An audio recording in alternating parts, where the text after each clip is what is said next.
Hi everyone, Namaste. My name is Rashi Rusia and I welcome you all to MPPSC Made Easy, जहां हम run कर रहे हैं MMP programme which is MPPSC Mains Preparation Program for year 2019 और आज है day 5 जहां पे हम डिस्कस करेंगे इंडस्ट्रियल रिवॉल्यूशन को. This video is presented to you by me Rashi Rusia. Now let's start with the video.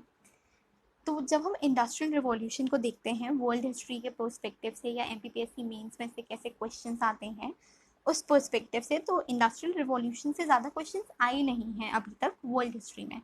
But still हम 3 डायमेंशंस पे इंडस्ट्रियल रिवॉल्यूशन को कवर करेंगे. पहला कि इंडस्ट्रियल रिवॉल्यूशन होता क्या है, जो आपसे 3 मार्क्स में पूछा जा सकता है, उसके कॉजेस और फिर उसके इम्पैक्ट्स. ठीक है.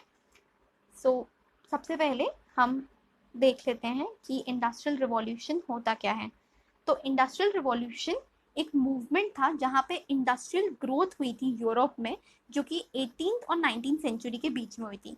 जो आइडियल टाइम है इंडस्ट्रियल रिवॉल्यूशन का वो माना जाता है 1760 से 1840. और इंडस्ट्रियल रिवॉल्यूशन ने हेल्प की सोशियो पॉलिटिकल और इकोनॉमिक चेंजेस लाने में सोसाइटी में.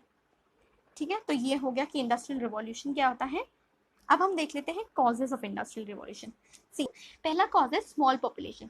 Small population of Europe helped to facilitate the industrial revolution. मतलब जो यूरोप की पॉपुलेशन थी वो काफ़ी कम थी, जिसने इंडस्ट्रियल रिवॉल्यूशन को आगे बढ़ाने में काफ़ी मदद की. सेकेंड है रेनेसा. सी, इंडस्ट्रियल रिवॉल्यूशन से पहले ऑलरेडी रेनेसा हो चुका था, जिसने लोगों के मन में एक साइंटिफिक अप्रोच या साइंस के टूवर्ड्स एक क्यूरियोसिटी जनरेट कर दी थी, जिससे इंडस्ट्रियल रिवॉल्यूशन अच्छे से हो पाई. अगला है इंक्रीज इन डिमांड. क्योंकि रेनेसा हो गया था और साइंस के टूवर्ड्स लोगों की क्यूरियोसिटी हुई थी, तो लोग नई नई चीज़ों को जो बाकी वर्ल्ड में बन रही थी उनको यूज़ करने के लिए बहुत ज़्यादा क्यूरियस थे, जिससे डिमांड बढ़ती गई. और कितना ही आप एक्सपोर्ट करोगे या कितना ही आप इम्पोर्ट करोगे, तो वहाँ पे भी यूरोप में भी नई चीज़ें बनाने के लिए शुरुआत हो गई. अगला इसी से रिलेटेड है अगला, विच इज न्यू इन्वेंशन. सी, जैसा कि मैंने बोला कि डिमांड बढ़ती जा रही थी और कितना ही यूरोप इंपोर्ट करता, इसलिए न्यू इन्वेंशंस हुए और वहां पे मशीनरी का यूज हुआ, जिससे इंडस्ट्रियल रिवॉल्यूशन में ट्रिगर हुआ. फिर है change in ideology of people. पहले के जो लोग थे यूरोप के वो बेसिकली रिलीजियस ओरिएंटेड थे, बट अब क्योंकि रेनेसा और ये सब ऑलरेडी हो चुका था, तो अब यहाँ के जो लोग थे वो साइंस के टूवर्ड्स या कल्चर के टूवर्ड्स ज़्यादा क्यूरियस थे, और इसलिए आइडियोलॉजी चेंज हुआ और जिसने इंडस्ट्रियल रिवॉल्यूशन में हेल्प की. Now let's come to impact of industrial revolution. See, सबसे पहला है मोड ऑफ प्रोडक्शन चेंज हो गया इंडस्ट्रियल रिवॉल्यूशन से. मतलब इंडस्ट्रियल रिवॉल्यूशन में इंडस्ट्रीज आई, तो पहले जो लोग घर पे बनाते थे सामान, वो इंडस्ट्रीज में बनाने लगे सामान. ठीक है. मशीनरी से बनाने लगे सामान. तो ये हो गया mode of production. Mode of production मतलब ह्यूमन से इंडस्ट्रीज में मोड ऑफ प्रोडक्शन हुआ. सेकेंड है प्लेस ऑफ प्रोडक्शन.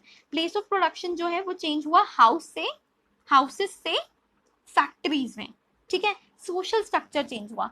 अभी तक जो हम सोशल स्ट्रक्चर पढ़ते आ रहे थे जितनी भी रिवॉल्यूशन में, वहां पे 3 अलग अलग कैटेगरीज ऑफ लोग होते थे. अब सोसाइटी का ही एक नया स्ट्रक्चर आ गया, जो कि था middle class, rich and upper rich.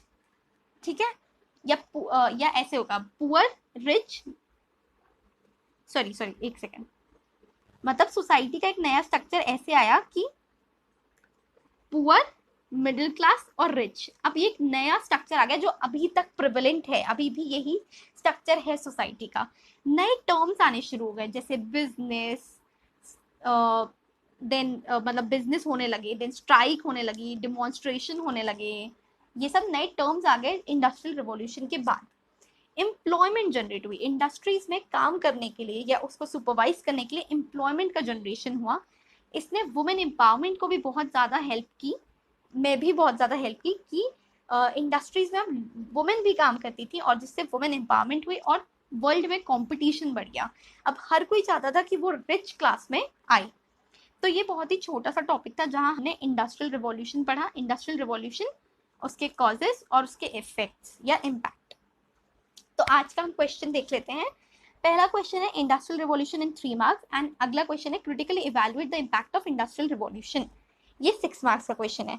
तो ये आपको हमें हमारे टेलीग्राम ग्रुप पे लिख के भेजना है, you will get the evaluation over there. So thank you so much for watching, I hope आपको ये वीडियो अच्छा लगा हो। अगर आपने और वीडियोस नहीं देखे हैं वर्ल्ड हिस्ट्री के, तो यहाँ पे आई बटन आता है, उस पर आप क्लिक करके उन वीडियोस को देख सकते हैं। अगर आपको ये वीडियो हेल्पफुल लगा हो तो प्लीज़ इस वीडियो को लाइक कीजिए, शेयर कीजिए और सब्सक्राइब कीजिए चैनल को। और टेलीग्राम ग्रुप की लिंक जो है वो डिस्क्रिप्शन में मेंशन है, वहाँ पर जाके आप हमें टेलीग्राम पे, which is MPPSC made easy, पे कनेक्ट कर सकते हैं हमसे। ठीक है, सो thank you so much for watching.